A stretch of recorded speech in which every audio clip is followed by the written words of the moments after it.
2023 में रिसेशन के बाद कई सॉफ्टवेयर इंजीनियर्स को जॉब से निकाल दिया गया और कई लोगों का मानना है कि एआई के आने की वजह से कोडिंग जॉब्स फ्यूचर में खत्म हो जाएंगी और इसीलिए ये बिल्कुल सही समय है प्रोग्रामिंग सीखकर फ्यूचर में जॉबलेस रहने का। प्रोग्रामिंग सीखने के कई रास्ते हैं और डिपेंड करता है कि आपको किस फील्ड में जाना है। जनरली 3-4 फील्ड्स ऐसी होती हैं जिनमें सबका इंटरेस्ट होता है, जैसे web development, app development, data science या आर्टिफिशियल इंटेलिजेंस और गेम डेवलपमेंट। तो आपको इन चारों फील्ड्स में से एक चूज करना होगा। और अगर आप वेब डेवलपमेंट सीखना चाहते हो तो इसमें 2 पार्ट्स होते हैं, फ्रंट एंड और बैक एंड। फ्रंट एंड के लिए आप पहले HTML फिर जावास्क्रिप्ट सीख सकते हो और अगर आपको बैकएंड में जाना है तो आप Node.js और Django जैसी लैंग्वेजेस सीख सकते हो। बस ध्यान ये रखना होता है कि आप कोई एक ही लैंग्वेज सीखो, क्योंकि लैंग्वेज आपकी बीवी की तरह होती है, एक ही हो तो अच्छा है, until unless you are।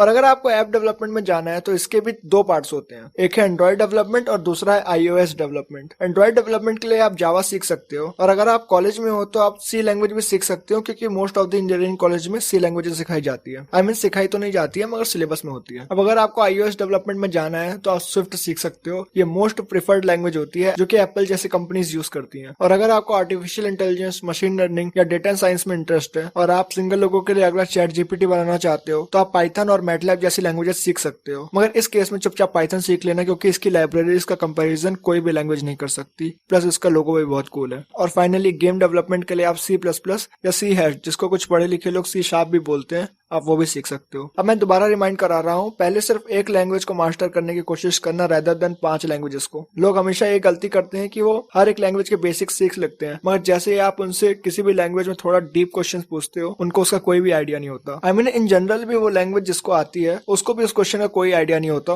मगर स्टिल उसको जगह पता होती है कि कहाँ से आप वो क्वेश्चन का सॉल्यूशन ढूंढ सकते हो। और यही रियलिटी है, मोस्ट ऑफ द टाइम जब आप प्रोजेक्ट्स बिल्ड कर रहे होगे तब आपको सॉल्यूशंस चुराने पड़ेंगे गूगल से। इवन आप चैट जीपीटी का भी यूज कर सकते हो, मगर हायर लेवल पे चैट जीपीटी किसी काम का नहीं होता। और कुछ लोग जो ये कहते हैं कि एआई कोडर्स को रिप्लेस कर देगा, ये ऐसा ही होगा जैसे आप बोलो गूगल डॉक्टर्स को रिप्लेस कर देगा। हाँ, गूगल आपको बेसिक जानकारी दे सकता है और दवाइयों के बारे में बता सकता है, और हो सकता है आप वो दवाइयां लेकर ठीक भी हो जाओ, मगर इसका मतलब ये नहीं कि गूगल आपकी ओपन हार्ट सर्जरी कर देगा। और यही सेम चीज प्रोग्रामिंग के साथ होती है। चैट जीपीटी आपके लिए बेसिक कोड्स लिख सकता है, लेकिन वो हायर लेवल प्रॉब्लम्स कभी नहीं सॉल्व कर पाएगा। और यही रीजन है कि आज के दिन कई लोगों को जॉब से निकाला जा रहा है, क्योंकि वो यही बेसिक प्रॉब्लम सॉल्व करते आ रहे हैं आज तक। उन्होंने कॉलेज से निकलने के बाद कोई नई चीज सीखने की ट्राई नहीं की, इसीलिए आज के दिन उनको एआई ने रिप्लेस कर दिया है। और ऐसे ही लोग मार्केट में आकर कहते हैं कि रिसेशन चल रहा है। एक और बड़ी गलती जो लोग करते हैं वो है ट्यूटोरियल हेल्प, यानी बस प्रोग्रामिंग के ट्यूटोरियल्स देखना। अब प्रोग्रामिंग चीजें बिल्ड करने से ही सीखते हो, ना कि ट्यूटोरियल्स देखने से। अगर आपको गिटार बजाना सीखना है तो आपको गिटार हाथ में लेना पड़ेगा। अब यूट्यूब वीडियोस देखकर गिटार बजाना नहीं सीख सकते। और आप यहाँ पर वीडियोस देखकर प्रैक्टिकल करने जाओगे तो दिक्कतें तो आएंगी। तो जितना ज्यादा हो सके उतने प्रोजेक्ट्स बिल्ड करने की ट्राई करना, और आपको ये प्रोजेक्ट्स एक रैंडम गूगल सर्च से मिल जाएंगे, आपको कोई कोर्स खरीदने की जरूरत नहीं है इसके लिए। और अगर आप कॉलेज में हो तो कॉलेज जाना अवॉइड करना और ट्राई करना कि आप अपनी अटेंडेंस 75% तक मेंटेन रखो। वो बच्चे बिल्कुल मत बनना जो रोज कॉलेज जाते हैं, क्योंकि फिर आपके लिए चीजें और ज्यादा डिफिकल्ट हो जाएंगी। Most of the engineering college जो इंडिया में है वो प्रोग्रामिंग के नाम पर आपको कुछ नहीं सिखाती, तो जितना हो सके कॉलेज अवॉइड करना। प्रोग्रामिंग का बेसिक मतलब होता है पैटर्न रिकॉग्निशन। आप जितना ज्यादा से ज्यादा प्रॉब्लम सॉल्व करते हो, आपको उन प्रॉब्लम्स के अंदर उतने ही पैटर्न्स दिखने चालू होते हैं। अगर आपने कभी चेस खेला हो तो आपको पता है कि हायर लेवल्स पर चेस दिमाग का गेम नहीं है, आपको सिर्फ पैटर्न्स याद रखने होते हैं। जैसे इस फोटो में अगर मैं अपनी व्हाइट क्वीन के अलावा कोई और पीस मूव करूंगा तो एक काला घोड़ा मेरी रानी लेके भाग जाएगा। और आपको ऐसे ही पैटर्न्स याद करने होते हैं कि अगर एक चेस गेम में एक घोड़ा आपकी रानी के आसपास भटक रहा है तो आपको वहां पर केयरफुल हो जाना चाहिए। और ये चीजें आपको चेस खेलकर ही समझ आएंगी। और यही सेम चीज प्रोग्रामिंग के साथ होती है। आप जितने ज्यादा प्रॉब्लम सॉल्व करेंगे आपको उतने ज्यादा पैटर्न्स दिखने शुरू हो जाएंगे। And that's it for the video. Bye.